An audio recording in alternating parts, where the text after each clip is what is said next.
그래서 제가 첫 번째 이야기하고 싶은 것은 토양을 이용한 이제 증거, 미세 증거, 이제 토양 포렌식이라고 하는데요.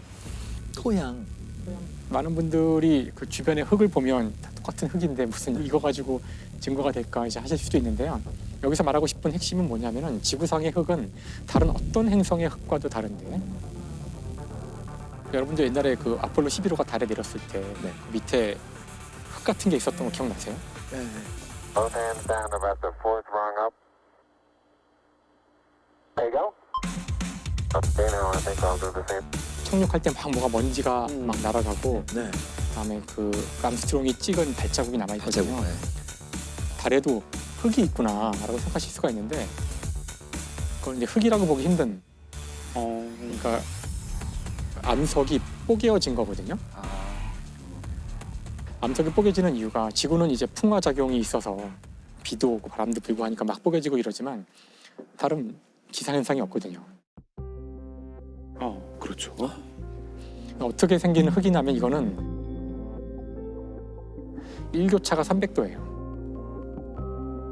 낮에는 100도까지 올라가고 밤에는 영하 200도로 떨어지거든요. 그러니까 일교차 때문에 부서지기 시작한 것들이 쌓인 그냥 먼지 같은 거고, 그게 다예요. 그거밖에 없어요. 근데 지구의 흙이 특별한 거는 지구는 생명체가 있어서 이것이 단지 먼지로 있는 것이 아니라, 특히 지렁이 같은 생명체들이 이걸 먹어서 내뱉을 때 거기 사는 나무라든가 생명체 이런 것과 다 연관이 되어서 대단히 다양한 종류의 흙들이 존재해요. 그다음에 지역 특성이 있기 때문에. 그러니까 지역마다 다 조금씩 다르다. 그렇죠. 그래서 이 흙을 우리가 만약에 데이터베이스화 시킬 수 있으면, 그럼 이제 바닥, 특히 신발에 묻어 있는 흙을 보고서 이게 어디서 일어난 사건인지를 알 수도 있을 거라는 거죠. 그래서 2003년 4월에 부천의 중부경찰서에 한 택시 기사가 와서 사고를 이제 신고를 했어요. 네. 하는 이야기가, 제가 택시를 제가 운전하고 옆에 그 20대 여성이 타고 있었는데 갑자기 뒤에서 그 차가 정차해 있을 때 괴한들이 와가지고 문을 열고 들어와서는 금품을 요구했다는 거예요. 더 내놔라. 왜 이것만 내놓느냐. 없다고, 아저씨 없다고, 제발 좀 살려달라고. 그러면서 또 여자가 가만히 안 있냐고 푹푹 찔러대고 앉아있고. 그래서 정 씨는 이들이 돈을 요구하다가 없다고 하자 양 씨를 마구 찔렀고, 이 틈에 자신은 도망쳤다고 말했습니다. 그리고서는 그 칼로 찌른 그 여성을 데리고 자기들이 타고 온 차에 싣고 도주했다는 게 이 사람의 이야기예요. 네. 아니 근데 너무 어쨌든 좀 이상하죠. 이상한 상황이 좀 이상하고, 아무리 괴한이 왜 갑자기 그런 실제 일을 이제 몇 시간 뒤에 바로 그 여성이, 20대 여성이 변사체로 이제 그 강변에서 이제 발견이 되고요. 이제 그래서 일단 경찰이 조사를 들어갔는데 가봤더니 이제 되게 이상한 점이 많은 거예요. 일단 금품을 노린 강도라고 주장을 하는데, 돈이 이렇게 밖에 놓여 있는 돈들이 이제 거스름돈 같은 걸 할 수 있도록 돈이 있는데 그 돈을 건드리지 않았고, 10,000원짜리 지폐 있고 뭐 그런데, 그다음에 그 여성의 지갑이 택시 안에 떨어졌는데 지갑도 안 챙긴 거죠. 범행이 끝난 뒤에도 차량 안에는 피해자의 신용카드와 현금이 그대로 남아 있었습니다. 그래서 뭔가 이제 심상치 않았던 거예요. 그래서 이제 이제 수사가 이 사람을 이제 용의자 선상에 놓고 수사가 이루어지는데, 여기서 결정적 문제가 나중에 이제 범인으로 단정하게 되는 중요한 기여를 한 것이 바로 토양이에요. 그러니까 그 택시 안에 흙이 이렇게 있고 희생자가 있었던 강변에 있는 진흙 같은 거, 그런 흙이 안에 묻어 있는 거예요. 이게 말이 안 되잖아요. 그렇죠. 이 사람 말에 따르면 길에 서 있다가 괴한들이 와서 뭐 납치해 가고 뭐 이런 스토리인데, 이 택시에도 뒷부분에 뭐 바퀴나 범퍼 이런데 그쪽을 가야지만 묻을 수 있는 흙탕물 같은 것들이 이제 묻어 있었던 거예요. 그래서 이것이 이제 중요한 증거로 채택이 되어서 이제 나중에 유죄가 입증되는데 아주 중요한 역할을 하게 되는데요. 이제 이처럼 이제 흙이라는 것이 얼핏 보기에는 주요 증거 수단이 되지 않을 수 있다고 생각하실 것 같은데, 이제 피할 수 없는 증거가 되는 거죠. 네. 아까 박사님 얘기 들으니까 흙 샘플이 다 표본화되면 좋겠네요, 진짜. 성분 검사했을 때, 이거는 전남 쪽에 있는 어디 흙인데요라고 딱 분석이 나올 수 있는 거면 그러니까 사실 흑은 너무나 많은 원자들이 있고 특성이 다양하기 때문에 적절한 그 기준만 잡으면은 그걸 데이터베이스로 할 수 있고요. 오스트레일리아 같은 경우가 지금 스트론튬의 동위 원소를 이용해서 지금 전국을 지금 데이터베이스로 하고 있거든요. 그러니까 이제 그거는 이제 그 나라의 상황이나 그 나라의 토양의 특성이나 뭐에 따라서 끊임없이 할 수 있어요. 사실 이런 기법들은 원래는 그 석유를 탐사하거나 할 때 만들어진 거예요. 자원 탐사를 하기 위해서 만들어진 것인데 범죄 수사에 쓰일 수가 있어요. 다음에 뿐만 아니라 우리가 정말 범죄 수사에 이용될 수 있을까 하는 것들이 있는데 이제 미세 증거라는 건데요. 같은 것들인데 그러니까 막 현미경으로 보거나 확대해야 되는 증거물들을 이제 미세 증거물이라고 하는 건가요? 페인트, 뭐 심지어 유리 이런 것들 다 범죄 수사에 쓰일 수가 있어요. 유리는 다 똑같아 보이지 않으세요? 그러니까 유리가 뭐 저 유리나 여기 이 유리나 뭐 얼마나 다를까? 만든 곳에 따라 좀 다 다를까요? 그러니까 유리에서는 이제 뭐가 문제가 되냐면은 유리는 이제 굴절 유리라는 게 있어요. 굴절 유리. 근데 굴절 유리라는 것은 그 유리에 들어간 빛이 꺾이는데 네. 꺾이는 정도를 결정하는 게 굴절 유리거든요.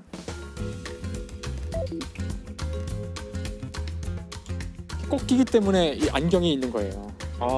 안경이 유리에서 빛이 꺾이기 때문에 그렇죠. 사람 머리는 꺾인 걸 모르니까 빛이 꺾이지 않고 직진해 왔다고 착각을 해서 크게 보이는 거거든요. 이게 꺾인다는 게 중요한데 물리학자는 이 굴절율을 소수점 거의 1000만분의 1까지 될 수 있어요. 1000만분의 1. 네네. 따라서 사실 유리의 굴절율은 A의 유리와 B의 유리가 조금만 다르면 굴절율이 조금 뭐 1000만분의 1까지 다를 거고요. 같은 공장에서 나온 유리라도 그런 건 다른 거예요. 심지어 한 유리에서조차도 유리의 표면 부분과 안의 부분은 굴절율이 약간 달라요. 밀도가 다르니까. 그러니까 그 캐나다에서 일어난 사고에서는 도로에서 뺑소니 사고로 추정되는 이제 8세 아이가 죽은 건데요. 네. 처음 뺑소니인 줄 알았는데 이제 사건을 추적하다 보니까 용의자가 나온 거예요. 뭔가 본인은 아니라고 주장하는데 이 피해자의 몸에서 유리 조각이 하나 나왔어요. 네. 근데 그것이 바로 이 용의자 집에 있는 주차장에 있는 유리랑 비교했는데 이제 소수점 몇 대까지 같았던 거죠. 그러니까 유리 DNA네요. 그렇네요. 유리 DNA. 그래서 이제 많은 분들이 그래 범죄를 저질렀으니 지문을 닦자, 그다음에 장갑을 끼자, DNA 한다니까 DNA 안 떨어지도록 다 준비하고 이렇다고 할지라도 지금 이야기한 것처럼 자신도 모르게 아주 작은 눈에 보이지도 않는 미세 물질이 떨어지면 그거를 가지고도 역시 추적을 하여 범인을 잡을 수 있다는 거죠. 그래서 범죄를 저지르면 반드시 잡힌다. 그러니까 지금 현재 과학기술의 수준은 몇 개 중요한 증거들을 막는 걸로는 안 되는 수준까지 와 있기 때문에 그 모든 증거는 다 과학기술로 밝혀낼 수 있다는 거죠.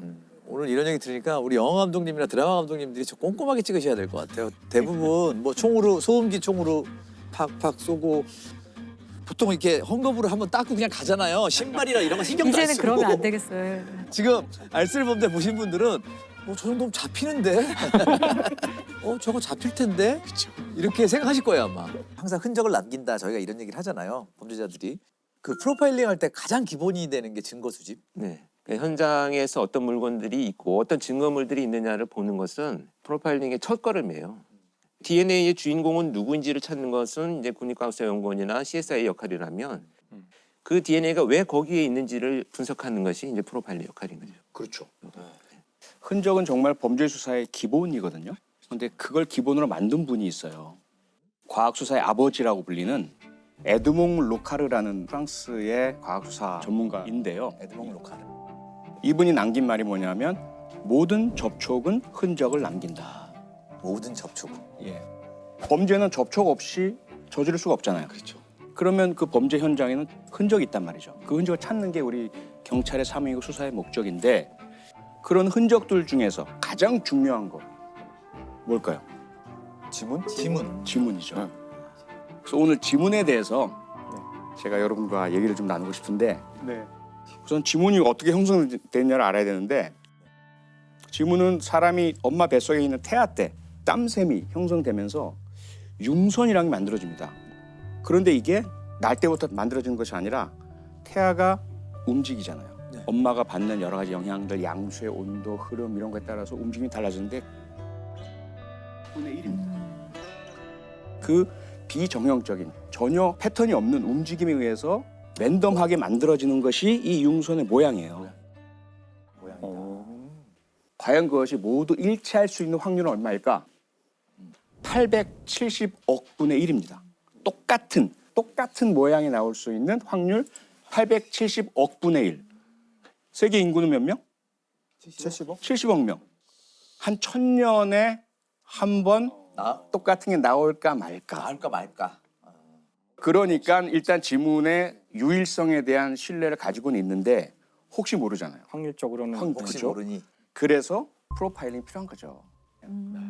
가장 좁힌 흔적으로 보는 거. 이걸 근거로 수사에 들어간다 이거죠. 그렇죠. 네. 여기 5분이 계시잖아요. 네. 5분 다 오른손잡이죠. 김 교수님 오른손잡이죠. 네. 공 교수 오른손잡이죠. 네, 저도 오른손잡이, 오른손잡이. 소 변호사님이 오른손잡이죠. 제가 알고 있었어요. 왜 알고 있었을까요? 어떻게? 컵의 위치 때문에 하는 거죠. 컵의 위치. 프로파일러는 이 모든 걸 다 그냥 넘기지 않는 일단은 거예요. 이쪽에 있겠죠. 왼손잡이면. 그죠? 근데 제가 이 얘기를 왜 하냐면 만약에 여기서 범죄가 벌어졌어요. 5분은 이 현장에 있었다는 게 금방 드러나겠죠. 컵을 다 만지셨으니까 여기 지문이 있단 말이죠. 자, 그럼 여기서 실제로 그러면 지문을 경찰관이 현장에서 어떻게 채취하는지 네. 살짝 한번 해볼까요? 또 소품까지 준비를 하셨구만. 아니, 근데 이거 되게 어려운 자소분말을 갖고 왔는데 쉽지 않은데 이거 예. 일단 지문이란 것이 98.5%가 물이에요. 손에서 나오는 땀 물질에 의해서 묻잖아요. 네네네. 98.5%가 수분이에요. 수분이구나. 1.5%가 지방산, 아미노산, 나트륨, 유기물, 무기물 이런 것인데 네. 그러니까 이런 딱딱한 물체의 표면에 지문을 채취하려면 자석 분말을 많이 사용을 하죠. 왜냐하면 이 분말이 탄소 성분으로 되어 있거든요. 그래서 이것이 지문 성분 내에 수분과 유분 여기 잘 달라붙어요. 그 모양을 만들어주니까. 우선은 가장 중요한 게 장갑을 끼고 그리고 이거는 분말이 그냥 분말이 아니고 이게 철분이 있는 거라서 이 봉이 붓이 아니고 자석입니다. 여기 지금 손잡이가 있는데요. 이걸 살짝 당기면 자석이 뒤로 밀려요. 자석이 올라오면서 철분이 다 떨어지죠. 그러면서 살살살살 이제 움직여주면 지문에 성분이 와. 있는 곳은 묻어 있고 나머지는 떨어지고 와. 그렇죠. 보세요. 보입니까? 네. 근데 가장 가까이 가급적이면 자성이 작용할 수 있도록 이렇게 좀 움직여주면 불필요한 이 지문의 모양을 식별하는데 방해가 되는 것들은 제거를 해야 됩니다. 네. 여기에 이제 달라붙는 거죠. 네. 자석에. 아. 조심하셔야 돼요. 이거 완전 물리학이네요. 그렇죠. 물리학이죠. 이때 이 기술이 떨어지면 또는 뭐 손이 떨리거나 하면 닿아버리잖아요. 그래서 이제 너무 훼손시켜 버리니까. 먹고 손잡이를 이렇게 이렇게 잡으니까 네. 딱 그 모양대로 남네요. 그렇죠? 예. 나오네요. 왠지 오늘부터 손잡이로 안 먹고 이렇게 먹을 것 같아요. 모든 것들을 의식적으로 하실 수 있고 계획하실 수 있다면 그게 가능하겠는데 사람의 행동 중에는 모든 의식과 계획에 의해서만 이루어지는 것은 아니기 때문에 신경 쓰지 마시고요. 범죄를 저지르지 않는 게 좋습니다. 알겠습니다. 착하게 살겠습니다. 네. 아니 형사 드라마나 이런 거 보면 범인이 너무 손쉽게 막 지우잖아요. 막 완전 범죄 보통 할 때 막 수건으로 다 지우고 가는데 그죠? 사실 그거 쉽지 않은 일이잖아요. 본인이 만진 걸 어떻게 알겠어요? 근데 재미난 거는 근데 범인들은 침입하면 자기가 만진 곳을 다 지우고 가요. 그러면 지운 곳을 범인이 다녀간 곳이에요. 그렇죠. 그러니까 흔적이라고 하는 것은 본인이 생각할 때 모두 지웠다. 그것도 흔적이에요. 그러니까 동선이 나오는 거군요. 자 이렇게 채취한 지문들이 어떤 범죄의 결정적인 증거가 되는 경우들이 많이 있죠. 예. 그 지문 감식 기술도 굉장히 최근에 많이 발전을 한 모양이에요. 네. 그래서 같은 지문인데 과거에는 그걸로 범인을 못 잡았다가 기술이 발전해서 잡은 구로구 호프집 여주인 살해 사건인데요. 이 사건이 이제 2002년에 일어났어요. 호프집을 운영하던 여주인이 살해가 된 거고 살해 현장 가보니까 2층에 다락방이 있었는데 거기서 이제 신용카드랑 현금 15만 원이 도난을 당했어요. 그래가지고 아마 강도 살인인가 보다 여기까지는 짐작을 했죠. 수사가 쉽지는 않았던 것 같아요. 거기 뭐 CCTV도 없었고 주변에도 CCTV가 없는 곳이었고 그리고 그 신용카드가 이제 사용을 했답니다. 범인이 사용을 했는데 그 사용한 가게에 가서 물어보니까 아쉽게도 그 가게 주인이 이 사용한 사람의 용모를 정확히 기억을 못했다고 합니다. 그리고 뭐 자기 지문 지우는 거를 이 범인도 알고 있어가지고 행주로 자기가 앉은 자리에 테이블도 닦고 뭐 접시도 닦고 맥주병 3병 있었는데 맥주병도 다 닦았대요. 근데 깨진 맥주병이 있었는데 근데 깨진 맥주병에 오른손 엄지손가락의 3분의 1 정도 쪽지문이라고 하는 그 조각지문이 발견이 됐습니다. 이 쪽지문으로는 당시에는 범인을 찾을 수 없었다고 합니다. 지금은 쪽지문 아까 지문의 한 3분의 1 정도로 잡을 수 있나요? 잡을 수 있어요. 왜냐하면 그 워낙 데이터가 많이 쌓이다 보니까 그 나머지 융선의 길이나 이런 것들을 추정해서 그리는 기법이 발전했어요. 그래서 이제 유사 지문들을 걸러내죠. 지금 우리 대한민국 경찰청엔 아피스라 그래서 자동 지문 검색 시스템이라는 게 돼 있어요. 그 컴퓨터가 이 쪽지문 부분들이 아주 유사한 사람들을 1번부터 한 1000, 2000개씩 쫙 뽑아줘요. 그러면 알리바이가 없거나 가까이 있을 가능성, 범인을 저지를 수 있는 가능성 순으로 수사를 할 수 있게 되는 거죠. 그래서 10여 년이 지날 때까지 범인을 못 잡고 있다가 그 사이에 살인 사건에 대해서 공소시효도 없어졌고요. 쪽지문을 가지고도 검색을 할 수 있으니까 한번 해보자 해서 2016년 1월에 경찰이 이걸 다시 수사를 합니다. 3분의 1 규모짜리 이 지문을 아피스에 돌렸더니 비슷한 게 1,500개가 나왔다고 합니다. 거기서부터는 뭐 감정관이 일일이 그걸 다 수작업으로 찾아야 됐다고 해요. 그래서 몇 사람 이제 용의자가 나왔는데 그때 사건 현장에 발자국이 나왔는데 그거 뭐라고 하나요? 족적이라고 하나요? 족 발자국. 네, 발자국. 그래서 발자국이 뒷굽이 좀 동글했어요. 그 동글했는데 이게 아마 키높이 구두의 그 뒷굽인 것 같다. 그리고 그 사이에 또 이제 데이터베이스를 2002년부터 신발 밑창 데이터베이스도 경찰이 이제 갖췄다고 해요. 네. 그래서 키가 좀 작은 사람을 찾아봤습니다. 유력하게 떠오른 사람이 장모 씨라는 사람이었는데 키가 165cm였고 집을 압수수색을 했더니 거기에는 키높이 구두가 여러 켤레가 있었고 경찰이 이제 추궁을 하니까 처음에는 막 완강히 부인을 했대요. 그러다가 이제 눈물을 흘리면서 자백을 했다고 합니다. 15년 동안 풀지 못했던 구로구 호프집 주인 살인 사건의 진범이 붙잡혔습니다. 시간이 흐르면서 지문 분석 기법이 발전했고 맥주병 지문에서 데이터베이스 대조를 통해 용의자를 압축한 겁니다. 이후 현장에서 발견된 키높이 구두의 발자국도 분석했습니다. 두 가지 단서에 따라 지목된 용의자는 52살 장모 씨였습니다. 근데 이 범인 장 씨 15년 만에 잡혔는데 왜 살해한 건가요? 본인은 뭐 술을 마시다가 우발적으로 범행을 저질렀다 이렇게 얘기를 했는데 경찰이나 검찰은 그렇게 생각하지는 않았어요. 장 씨가 그 호프집을 2년 전에 운영을 한 사람이었어요. 그리고 나중에 이제 신용카드랑 돈 훔쳐간 것도 그 호프집에 이제 2층 다락이 있다는 것도 알고 훔쳐갔고 둔기로 막 이렇게 내리쳐가지고 살해를 했는데 그 둔기도 처음부터 가방 안에 들고 갔던 거예요. 그리고 여주인을 살해한 다음에 시신을 구석으로 끌고 가고 전등을 깼더라고요. 밖에서 보이지 않게. 그래서 검찰이 무기징역을 구형을 했고 그게 그대로 법원에서 받아들여져서 결국 무기징역으로 확정이 됐습니다. 결국 지문도 지문이지만은 큰 역할을 한 거는 발자국이네요. 그렇죠. 이 조윤적을 채취하는 방법이 따로 있나요? 네, 지문은 앞서 말씀드린 것처럼 이 성분이 있죠. 그 성분에 맞는 것들을 뿌리면 되는데 신발 밑창에서는 체액이 나오지 않잖아요. 그렇죠.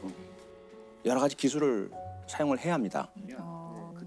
이 섬유질, 카펫 이런 곳에 갔다. 그럼 그곳에는 정전기 방식을 사용을 하면 그대로 나타나게 돼요. 그다음에 이제 수분이 있는 곳 이런 곳 같은 경우에는 분말을 뿌려서 그리고 진흙밭, 흙 있는 곳, 모래 이런 곳을 밟고 지나갔다 그러면 속고를 뿌려서 그대로 이제 그 떼내기도 합니다.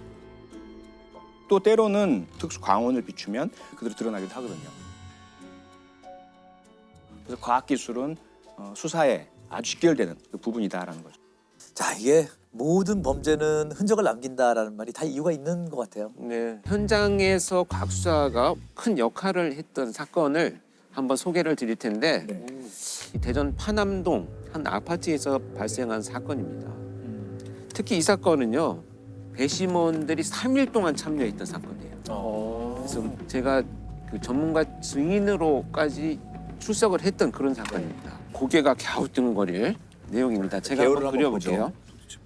한 아파트입니다. 이거 위에서 내려다본 건데 작은 아파트. 작은 아파트. 자, 집주인은 A, 이웃은 B, 신고자는 C로 칭할게요.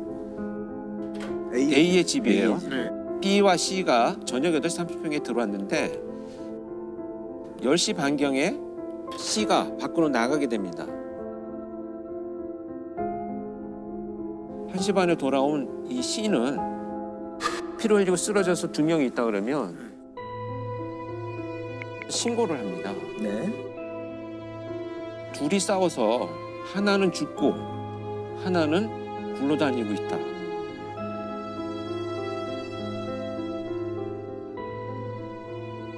근데 여기 방안의 구조를 보면 여기 작은 상, 소주병, 음식 이런 것들이 있고 네.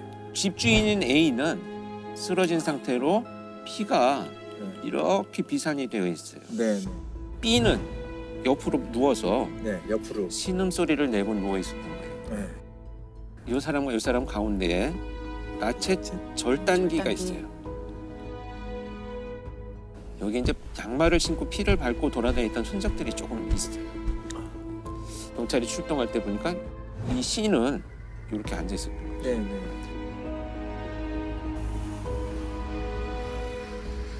한 시 반에 다시 왔다고요? 좀 의심적인 몇 개 있네요. C가 범인인 거는 아닌. 장강민 선생님이 얘기한 것처럼 의심스러운 거는 지금 C잖아요. 그렇죠. 그러면 가장 먼저 이제 확인을 해봐야 될 것이 CCTV입니다. CCTV 조사를 해봤더니 다른 이동을 한 사람이 없고 C가 네. 처음에 같이 들어갔을 때는 흰 모자를 쓰고 들어갔는데 10시 반에 이 사람이 혼자 나갔거든요. 1시 반에 들어와요. 그런데 모자가 없어요.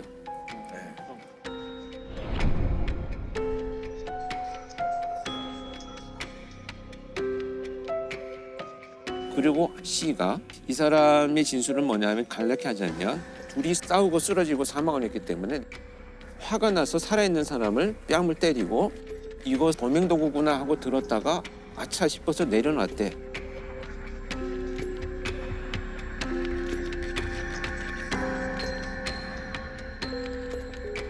지문도 묻어 있고 지문이 묻어 있고. 이 사람의 피도 다 묻어 있고 그러니까 모든 진술이 직접 증거인데 직접 증거로 쓰기 어려운 증거가 돼버렸어요. 근데 이 정도로만 했는데도 자백을 하지 않으면 증명하기 힘들다라는 거죠. 왜냐하면 이 사람 지금 계획적인지 아주 뭐 비상한 사람인지 전 모르겠지만 다 피해가는 거거든요. 모든 정황이 사실 정말 의심스럽긴 하지만 저 사람의 유죄의 어떤 직접적인 증거는 조금 부재한 상황이라고 보여지거든요. 더군다나 어떤 일이 또 발생을 했냐면 이 사람이 살아 있었어요. 그래서 구조가 됐는데 형사가 데리고 와서 이 사람이 당신을 때린 거냐라고 물어봤더니 잘 모르겠습니다. 잘 모르겠습니다. 그냥 사망을 해버렸어요. 네. 그랬더니 이제 골치 아파지기 미궁으로 시작하는 빠지네요. 그러네요. 거기서. 자, 그래서 두 번째 그렇다면 무슨 일이 있었는지를 정말 과학적으로 밝혀보자. 그래서 여기서 동원된 것이 혈흔 형태 분석입니다.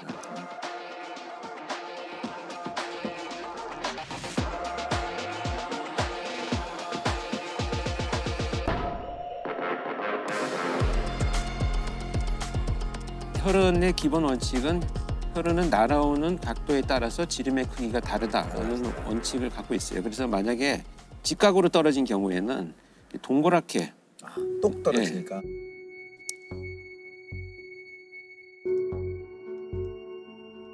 여러 개의 핏방울이 있잖아요. 네. 그 핏방울들의 각도를 다 모아보면 어디에서 공격이 시작된다라는 것을 알 수가 있는 거죠. 그리고 이렇게 비스듬히 날아온 혈흔들은 꼬리가 생겨요. 이건 진행 방향을 표현합니다. 네.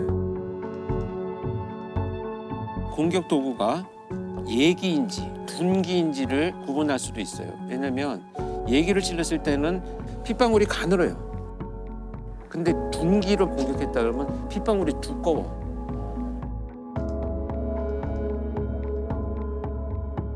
오른손으로 때렸는지 왼손으로 때렸는지 뭐 2대 때렸는지 뭐 다 분석할 수 있는 거죠. 혈흔 형태 분석 결과에 의하면 A라는 집주인이 서 있는 상태에서 공격이 시작돼갖고 쓰러졌는데도 계속 약 80회를 공격했다는 것이 밝혀졌어요. B는 머리를 공격받고 쓰러져 있다가 이불 위에 이렇게 피가 고여 있고 의식이 들면서 이렇게 뒹굴러 나왔다는 거죠. C가 주장하는 바에 의하면 둘이 싸웠어야 되잖아요. 문제는 이 사람과 이 사람 중간 어디에도 서로의 혈흔이 겹친 게 없어요. 그래서 이 두 사람은 접촉이 없었다는 얘기예요. 둘이 엉겨붙을 일은 없었다. 네, 그렇죠. 그리고 혈흔 족적이 네. C가 양말을 신고 이동하면서 묻은 족적의 크기와 같다. 네. 그런 것이 일단 밝혀졌고요. 그 피는 사망한 A와 B의 혈흔이 혼합되어 있었기 때문에 발자국의 주인공이야말로 두 사람을 다 공격할 때 흘린 피들을 자기가 밟고 다녔다는 것을 재구성이 되겠습니다. 꽤 오랫동안 확인을 했겠어요, 보니까. 거의 4개월이 넘었어요. 이거 알아내는데. 이게 범인 입장에서는 아무도 모를 거라고 생각했던 그 방 안에서 일어났던 일을 경찰관 여러분들이 다 구성할 때 얼마나 좀 소스라치게 놀랬을까요? 그러게요. 네. 연구를 어떻게 할까요, 그분들은? 피를 뿌리면서 진짜 해야 되는 건데 액체마다 사실 무게나 점성이나 이런 것이 다 다르잖아요. 그렇죠. 예. 동물의 피나 또는 물이나 이런 것들이 다 달라요. 사람 피해야만 되네요. 그렇죠. 그래서 과학수사위원들이 피를 뽑았어요. 아, 직접. 그래서 직접 피를 제가 뽑아가지고 헌혈하듯이. 네, 그걸 뿌리면서 기본 데이터를 만들었어요. 이제 우리끼리 표현할 때는 이제 피나는 노력이다. 피나는 진짜 연구다. 많네요. 네. 그래서 그 뭐 스냅 사진 같은 거 찍어놓은 거 보면 피를 너무 많이 뽑아가지고 뭐 이렇게 정신이 잃고 뭐 이렇게 앉아 있는 사진들도 있고 뭐 그런데 어쨌든 그런 노력들을 통해서 이제 지금은 인조피로 실습을 하는 실습장이 잘 만들어져 있어요. 지금은. 네, 지금 혈흔 형태 분석은 사실은 역사가 그렇게 오래되지는 않았어요. 그러니까요. 2004년에 대구경찰청 최영석 총장 캐나다에 있는 이 혈흔 형태 분석 학회에 1년간 연수를 갔었어요. 네. 배워가지고 전파를 하기 시작을 했던 거죠. 혈흔 형태 분석이. 근데 전부 영어로 돼 있으니까 아, 그렇죠. 한글화 작업을 2006년도에 할 때 저도 참여를 해가지고 정말 태어나서 제일 국어 사전을 열심히 봤던 고여 있는 것도 풀이라 그러거든요. 네, 그다음에 고임혈흔 막 이런 식으로. 고임혈흔. 그래서 그것을 책자로 만들어서 다 한글화되어 있습니다. 권일호 교수께서 어쨌든 한국형 혈흔 용어를 만드는데 일조를 하신 거네요. 네, 네. 근데 혈흔 형태 분석이 우리나라가 지금 세계적으로 꽤 좋은 수준의 이게 왜 그렇게 됐냐면 이제 2004년에 불과 시작을 했는데 네네. 외국은 총기 사고가 또 많아요. 대부분. 아, 그렇죠. 그러니까 이제 사입구, 사출구만 대충 어느 정도가 나오면 혈흔이 오리진을 찾는 것에 큰 문제가 없어요. 근데 우리나라의 대부분의 범행 도구들이 다 칼, 이런 뭐 예기들이에요. 둔기, 망치. 네. 그래서 현장에 그야말로 혈흔이 난자되어 있죠. 그래서 굉장히 전문적인 분야로 자리를 잡았어요. 외국에서도 경찰들이 와서 배우러 많이 오고 있습니다. 자, 그러면 혈흔 형태 분석이 나왔잖아요. 그래서 법정에 이제 당하게 되는 건데 끝까지 부인을 했어요. 그래서 수사팀에서 이제 요청이 와가지고 제가 면담을 했어요. 이 용의자를. 근데 객관적으로 증거가 있으면 기소를 하고 그렇지 않으면 빨리 혐의를 풀어달라. 이렇게 자신의 결백에 대해서 과도한 자신감을 보이고 있었고요. 그건 C일 수밖에 없다라는 게 혈흔 분석을 통해서 나왔는데 무슨 배짱으로 이렇게 부인할 수 있을까? 지금 이 사람의 진술은 몇 가지 특징적인 것만 분석을 해보면 신고 당시에 하나는 죽어 있고 하나는 살아서 뒹굴러 다니고 있다라는 표현을 했거든요. 지금 사람이 피 흘리고 쓰러져 있을 현상을 신고하는 것이 가장 적절한 그 표현인데 이미 죽었다는 것을 자기가 단정을 해버렸고 또 하나는 굴러다니고 있다. 이 사람이 죽였을 거라는 것을 암시하는 표현의 신고예요. 두 번째는 이제 정서적인 표현이 너무 생략돼 있어요. 그러니까 예를 들면 진짜 사람이 하나 죽었는데 너무 놀랐어요라고 한 정서 표현이 완전히 배제되고 얘가 범인이야 라는 형식의 결론적인 것들만 신고하고 진술을 했기 때문에 범인으로 몰아가면 나는 좀 빠져나갈 수 있지 않을까 라는 생각을 아마 현장에서 했을 것이다. 정말 끝까지 본인의 자백이 없었지만 흠잡힌 재판을 범인 수석했어야 돼. 국민참여재판으로 더 이걸 호소하자. 자신 있었던 거지. 1년 동안 체포도 못하고 니들이 뭘 가지고 하는 거지라는 자신이 있었던 것 같아요. 그래서 재판이 진행되는 과정에서 3일 동안 배심원들이 참여를 하셨잖아요. 저는 이제 3일째 되는 날 제가 이제 증인으로 출석을 했는데 배심원들이 만장일치로 유죄를 선고를 합니다.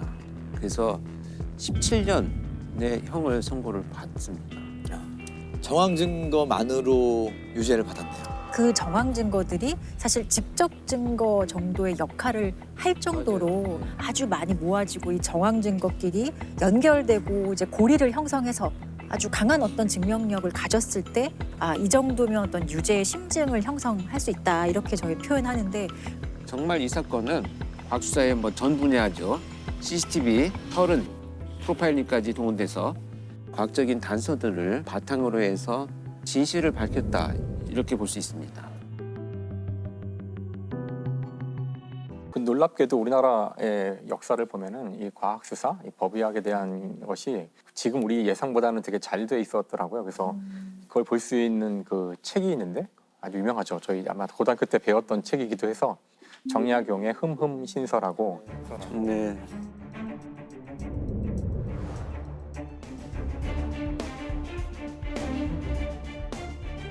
그래서 그 흠흠신서를 보면은 거기 굉장히 많은 과학 수사에 대한 지침이나 네. 수많은 사례들이 이렇게 정리가 되어 있더라고요. 그래서 제가 하나를 오늘 소개하고 싶은데요.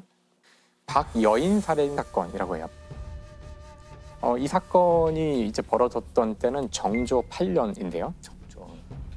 이때 이제 황해도의 평산이라는 곳에서 18살 그 박여인이 결혼한 지 얼마 되지 않아서 사망을 해요. 그래서 원래 이런 일이 생기면은 시체를 거만을 하는데 그 집에서는 이제 부랴부랴 이제 장례를 치르고 매장을 하거든요. 근데 이제 이게 좀 사인이 좀 이제 이게 석연치 않고 얘기들이 있고 그래서 뭔가 이걸 밝혀야겠다. 그래서 조사를 하라고 했는데 당시 그 규정에 따르면 그 2번을 한다 그러더라고요.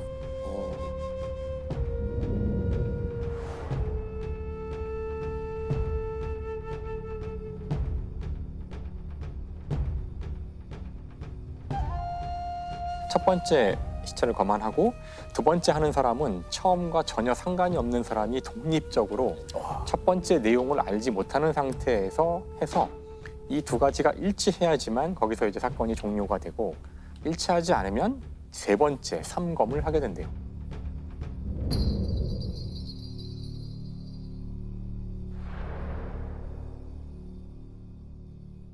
저 이거 보면서 우리 생각보다 달리 생각보다 굉장히 이런 거를 철저하게 깜짝 놀랐어요. 저는. 용의자 데려다 놓고 네 죄를 네가 알렸다 이거 아니었군요. 그게 아니더라고요. 그래서 첫 번째 이제 그 검안을 하러 갔을 때에는 여기 목 후두 윗부분에 2군데를 칼로 찌른 것 같은 상처가 있다. 그러면서 동시에 목에 목을 맨 그 흔히 상흔이 보이고 그게 이제 칼을 찌른 것이 그 살인에 의한 것이 아니라는 증거는 보통 누군가 자기 목을 찌르려고 그러면 가만히 있지 않을 거 아니에요. 그렇죠. 그래서 저항을 하다 보면 손 이런 데 이제 상처운이 생기게 되는데 그런 상흔이 없고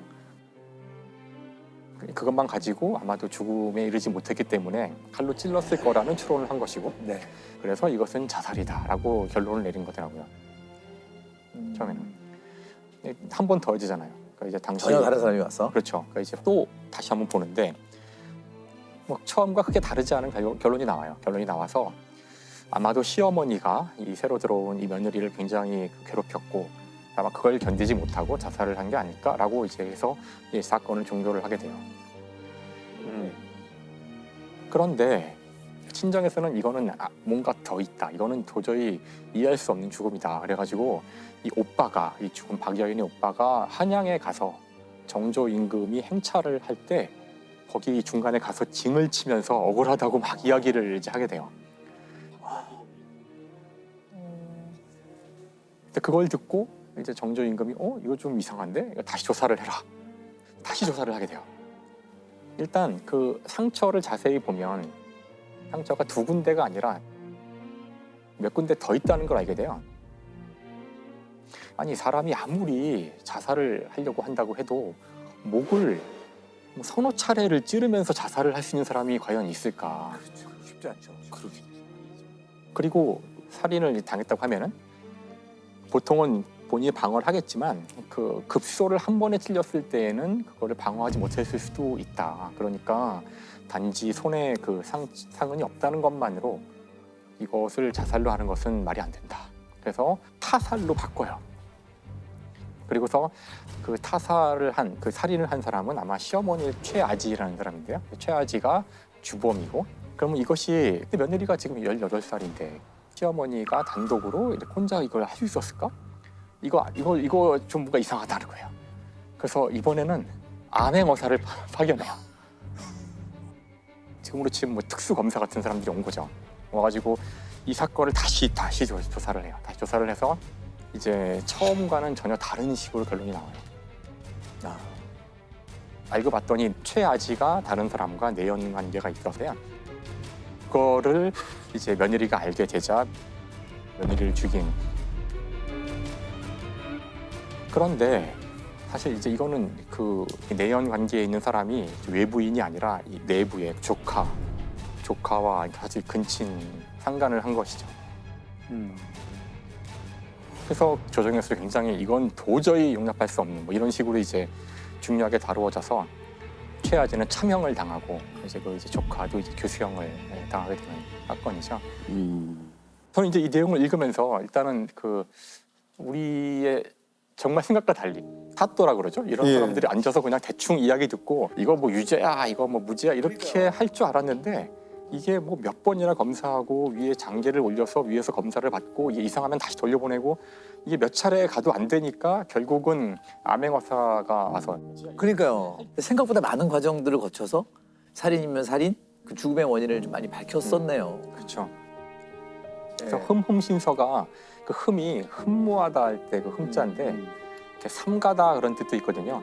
그러니까 이게 삼가고 또 삼가고 철저하게 규명하라는 그런 뜻을 갖고 있다 그래요. 그러니까 우리 조상들도 무언가 최대한 진실을 규명하려는 그런 노력을 했다는 거를 깨닫게 된 것 같아서 참. 그래서 저는 진짜 이런 그 우리 선조들의 과학수사가 굉장히 뿌리나 역사가 깊다고 생각을 합니다. 사실 그렇죠. 일단 DNA라는 거는 우리 몸에 다 DNA가 있어요. 그러니까 사람 몸이 눈에 보이지 않지만 여러분들 이제 중고등학교 때 배웠던 현미경 이렇게 보면 세포가 보이는데 그 세포가 사람 몸에 보통 한 60조 개.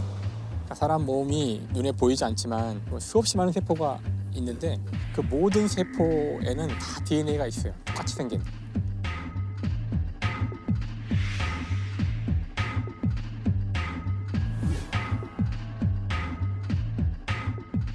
그 세포 하나로부터 저에 대한 모든 정보를 다 얻어낼 수 있는 거죠. 이게 기본적으로 DNA가 갖는 큰 힘의 근원, 아주 작은 단서만으로도 DNA를 검출할 수가 있거든요. 여기를 방문하신 분들은 다 이거를 채취를 한대요. 왜 그럴까요? 모집단에 들어가게끔 하는 거 아닌가요? 제가 왔다 갔기 때문에 제 몸에서 일부의 세포가 떨어져서 나중에 검사할 때 오염이 될 수 있는 거예요. 그럴 때 미리 저에 대한 정보를 갖고 있으면은 이거 몇 월 며칠 여기에 왔다 간 알쓸 범잡팀 김상욱 거네. 그리고 이건 문제 없는 거야 하고 제끼는 거겠죠? 문제 없어야겠죠? 그렇게 사용하려고 물어보더라고요. 동의를 구하는데 의심받겠죠? 전 거부합니다. 전 절대 하고 싶지 않아요. 이럴 수는 없겠죠. 오. 그래서 그 현장에 나가는 CSI 요원들은 이미 등록을 다 해놨습니다. 그러니까. 네. 근데 DNA는 그 세포도 굉장히 작기 때문에 세포 안에 들어있으니까 DNA는 정말 작겠죠. 그냥 있는 대로 숫자를 얘기하면 그 굵기는 2나노미터고 길이가 2미터쯤 돼요. 피면 2미터면 굉장히 큰 건데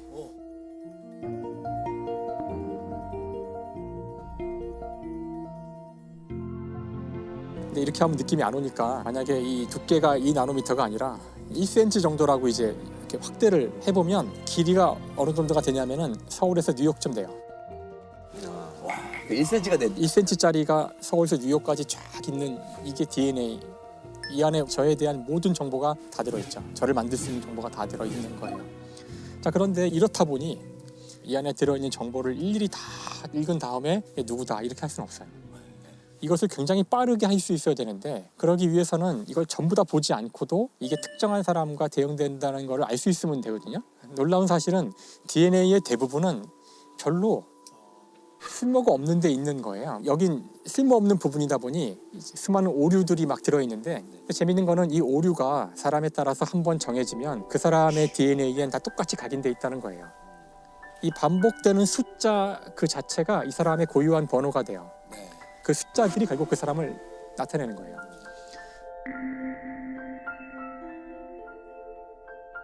그래서 이 숫자가 마치 저희 주민등록번호가 13자리거든요. 근데 그 가운데 하나는 남녀 구분이기 때문에 큰 정보를 갖고 있지 않고 맨 마지막 숫자는 이제 100개 다 정해지면 정해지는 그냥 함수로 주어지는 숫자예요. 그러니까 실제 정말로 저에 따라서 주어지는 독특한 번호는 11자리라고 할 수 있어요. 이렇게 11자리의 숫자가 저를 결정하잖아요. 다른 사람과 똑같지 않게. 그러면 남은 질문은 뭐냐면은 주민등록번호는 11개의 숫자가 있으니까 각 자리마다 0부터 9까지 쓴다면은 10 곱하기 10 곱하기 10 곱하기 해서 10의 11승이라 그러는데 1000억 명의 사람을 나타낼 수 있어요. 서로 다른 사람을. 11자리면 그렇죠. 그럼 DNA는 우리가 몇 군데를 과연 이 숫자를 확보를 하면 이게 우연히 겹칠 확률이 거의 없게 그 사람을 나타낼 수 있을까? 한 명을 지정할 수 있죠. 그렇게 물어볼 수 있는데요. 아까 가서 여쭤보니까 지금 우리가 사용하고 있는 DNA 검사는 대략 20자리 숫자에 해당하는 거예요. 20자리 이상 숫자. 20자리 숫자면 어느 정도나 큰 숫자냐면은 혹시 이런 질문 해보신 적 있을까요? 지구상에 살았던 모든 호모사피엔스의 숫자가 얼마일까요? 뭐 태어났다 죽었다 할 텐데 몇 명 될까요? 그게 10의 11승 10의 11승 1000억 명쯤 된다고 추정이 돼요. 1000억. 근데 우리의 DNA 검사는 이 전체 지구상에 존재한 모든 사람의 숫자의 10억 배만큼을 확보한다는 뜻이에요. 그러니까 DNA가 우연히 같을 확률은 빵이에요. 아, 그러네요. 제로. DNA 검사는 당신이 범인이다라고 얘기할 수 있는. 그 DNA가 내 것이고 현장에서 발견된 나의 것이라는 것이 맞다면 그러면 이건 나예요. 그 사람 몸에서 나온 DNA란 뜻이에요. 그래서 그 유전자를 채취해서 판별하는 그 전 과정을 해봤어요. 같이 해봤고요. 어디에서든 생물학적 물질이 나오면 그걸 코드화해가지고 보관하죠. 먼저 증거물이 수집이 되는 게 중요한데 그건 경찰서에서 수집을 해야 되거든요. 그 과정이 제일 중요해요. 저 여기는 채취하는 장소입니다. 채취. 찾는 거예요. 범인이 흘리고 갔을 가능성 있는 DNA를 찾는데 그 모발이 될 수도 있고 피가 될 수도 있어요. 근데 이게 옛날에 저 실습하는 용으로 만들었던 샘플이에요. 근데 이제 이게 비면 형광. 네. 이것만 가지고 이게 혈흔인지 아닌지를 사실은 정확히 알 수가 없어요. 그 다음에 튜브에 넣으면서 실험이 시작되죠. 사람 몸에는 뭐 단백질, DNA 여러 가지가 섞여 있잖아요. 특정 시약을 가해서 다 녹여줍니다. 깨주면. 즙을 짜듯이 쫙 짜내서 DNA만 남기고 다 버리는 거죠. 자, 이제 우리의 DNA를 요 마지막에 액체로 얻은 거예요. 네, 이런 식으로 DNA가 보입니다. 그 다음에 정체를 알아내는 거죠. 마지막 단계. 전자적으로 분석을 하는 겁니다. 광학적으로. 재밌네요. 아주 작은 단서만으로도 DNA를 검출할 수가 있거든요. 어깨를 한번 짚은 거 정도로도 거기서 채취를 할 수가 있고요. 그러면 범인과 뭐 피해자가 실랑이를 한 정도면은 그 정도면은 그냥 뭐 DNA는 다 들어가 있다고 봐야죠. 충분하다고 봐야 되죠. 특히 강호순 사건 같은 경우에도 입고 있던 잠바에 옷 안쪽에서 피가 딱 한 방울이 나왔어요. 하지만 검거된 지 닷새가 지나도록 강호수는 입을 열지 않았습니다. 증거가 있느냐? 있으면 가져와 보라고 오히려 경찰을 농락하며 고도의 심리전을 즐기는 듯 했습니다. 그러나 경찰이 강 씨 옷에 묻은 핏자국을 DNA 검사의 결과를 제시하면서 상황이 반전됐습니다. 궁지에 몰린 강 씨는 결국 어제 새벽 흉악한 범행 사실을 순순히 털어놨습니다. 그래서 이 질문이 그러면 도대체 어떻게 그렇게 작은 DNA 조각 가지고 그런 검사를 가능하게 할 수 있을까? 너무너무 작잖아요. 여기서 이제 중요한 그 역사적인 발견이 나오는데 PCR이라는 겁니다. PCR. 최근에 많이 듣는 얘기네요. PCR 이 코로나 할 때. 오늘부터 서울에 있는 중고등학교에서 이동 검체팀이 방문해 직접 코로나19 PCR 검사를 진행합니다. PCR은 사실 유전자 검사를 위해 만들어진 그런 방법은 아니고요. P가 폴리머레이즈라 그래서 효소고요. 효소. CR이 체인 리액션이에요. 체인 리액션. 연쇄 반응. 핵폭탄 같은 거 터질 때 연쇄 반응 일어난다 그러잖아요. 그러니까 이게 하나의 DNA를 2배, 4배 계속해서 증폭을 해서 이게 순식간에 수천억, 수조 개로 만들어내는 그런 기술이에요.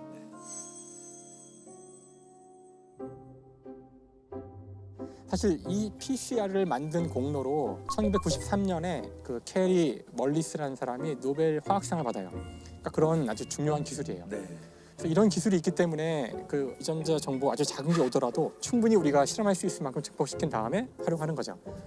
이 지구상의 모든 생명체는 다 DNA가 있거든요. 강아지의 DNA 가지고도 할 수 있는 거고 벌도 할 수 있고 다 할 수 있죠. 코로나도 마찬가지예요. 코로나 바이러스도 바이러스잖아요. 그 코로나 검사할 때 코 안쪽으로 깊숙이 면봉을 넣어서 시료를 채취한 다음에 거기에 묻어나왔을 코로나의 작은 어떤 파편 하나만 있으면은 그걸 PCR로 증폭을 시킨 다음에 보는 거죠. 그 방법을 개발하기 전에는 그럼 유전자 검사가 불가능했던 거예요? 그 전엔 DNA가 없었던 건 아닌데 이게 확률이 높아져 가는 거거든요. 그러니까 예전에는 DNA 기법을 하면 그 시료가 적은 경우에는 손실돼 가지고 증거가 인멸되는 경우들 많았고요. 비슷한 DNA 유전자 지문이 나올 확률이 몇 명이 있었어요.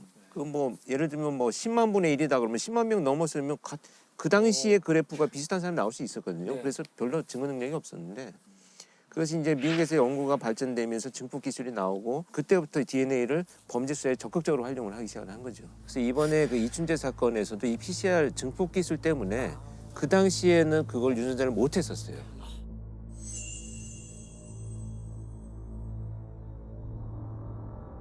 지난 1986년부터 1991년까지 경기도 화성 일대에서 여성 10명이 성폭행 당한 뒤 살해된 이 사건. 사상 최악의 미제 사건이 이제 완전히 마침표를 찍었습니다. 경찰이 남아있던 증거물 가운데 일부의 감정을 국과수에 의뢰한 겁니다. 사건 발생 당시에는 검출하지 못했던 범인의 DNA를 이제는 파악할 수 있다는 점을 고려했습니다. 유전자 정보가 일치한 사람은 다른 범죄로 수감 중이던 이춘재였습니다. 줄곧 혐의를 부인해왔던 이춘재. 그가 10여일 만에 돌연 태도를 바꾼 데에는 DNA 검출 결과가 결정적 역할을 한 것으로 알려졌습니다. 이춘재는 DNA 증거가 나왔다니 할 수 없다며 언젠가는 이런 날이 와 내가 한 짓이 드러날 줄 알았다고 말한 것으로 전해졌습니다. 모든 과학이 그때 당시만 해도 그렇게 크게 발전하지 않던 시절이어서 이것을 사실은 이제 보관만 하고 있는 거죠. 현장 물건들을 갖고 있던 수사팀에서 공소시효는 끝났지만 이것을 밝히자라고 해서 이것을 DNA 의뢰를 했는데 국가수 DNA 팀에서 이것을 일치하는 것을 찾아낸 거죠. 신기하다. 몇십 년이 지나서까지. 그러니까요. 그래서 외국에도 제가 그 콜드 케이스 소위 미제 사건 수사팀에 그들도 역시 같은 방식이에요. 과학이 지금은 못 찾지만 언젠가 너를 찾을 거야라는 신념으로 그 콜드 케이스 박스를 10년이든 20년이든 계속 보관해요. 그래서 한국도 증거물 보관센터를 만들어가지고 다 분류를 해놓는 방법으로 바뀌었죠. 우리나라가 DNA 이제 수사에서 자신감을 갖게 된 것이 설해마을 영화 살해 사건이라고 그러더라고요. 그래서 이제 프랑스인이죠. 프랑스인 한국에 있던 외국인 자신의 집 냉장고에서 영화의 사체 두구를 발견했다고 경찰에 신고를 한 거죠. 국내 프랑스인들이 많이 살고 있는 서울 반포동의 설해마을입니다. 어제 오랜만에 냉동고 문을 열었다가 수상한 비닐봉지 2개를 발견했습니다. 부인이 넣어둔 식품으로 생각하고 봉지를 뜯자 안에는 꽁꽁원 영화 시신 2구가 들어있었습니다. 냉장고에서? 냉장고에서 굉장히 희한한 사건이죠. 그래서 이제 국가수에서 조사를 해보니까 부모가 범인인 것 같다. 왜냐하면 DNA 조사해보니까 가족관계로 나오는 거예요. 국립과학수사연구소의 분석 결과 C씨의 집에서 수거한 귀이개 등에서 나온 C씨 부인의 DNA가 아기들의 모계 DNA와 일치했습니다. 결국 아이들은 C씨 부부의 자식인 셈입니다. 이제 우리나라에서 이제 수사협조를 이 아이들이 바로 그 신고를 한 그 사람의 아이다. 근데 문제는 이제 그때가 2006년인가? 예. 그래서 아직 우리도 초기 단계이기 때문에 그러니까 프랑스에서는 한국의 그런 기술을 믿지 않았고 한국이 뭐 DNA를 거기서 조사를 했다고 좀 쟤네가 뭘 할까? 뭐 이래가지고 무시했었어요. 예, 굉장히 무시하는 분위기였다고 하더라고요.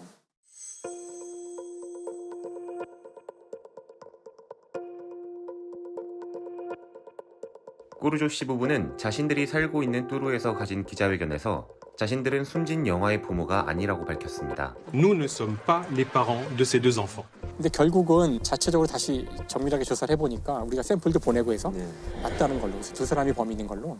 근데 놀랍게도 아버지는 몰랐다 그러더라고요. 부인이 그걸 속인 거예요. 프랑스 측 DNA 분석 결과에서도 숨진 영아들의 부모가 맞는 것으로 확인됐다고 프랑스 현지 검찰이 밝혔습니다. 심리학자들은 베로니크의 범행이 임신 거부증이라는 정신병과 관련이 있을 가능성이 있는 것으로 보고 있습니다. 그 임신 거부증이라고 하는 거는 임신하기가 싫은 사람이 임신을 한 경우라고 볼 수가 있습니다. 뭐 생물학적으로는 임신을 했지만 심리적으로는 받아들일 수가 없는 거죠. 아이도 자신의 존재를 숨깁니다. 태반에 더 찰싹 붙어서 이 배가 이렇게 나오지 않게 보이는 이런 특성들을 가지게 됩니다.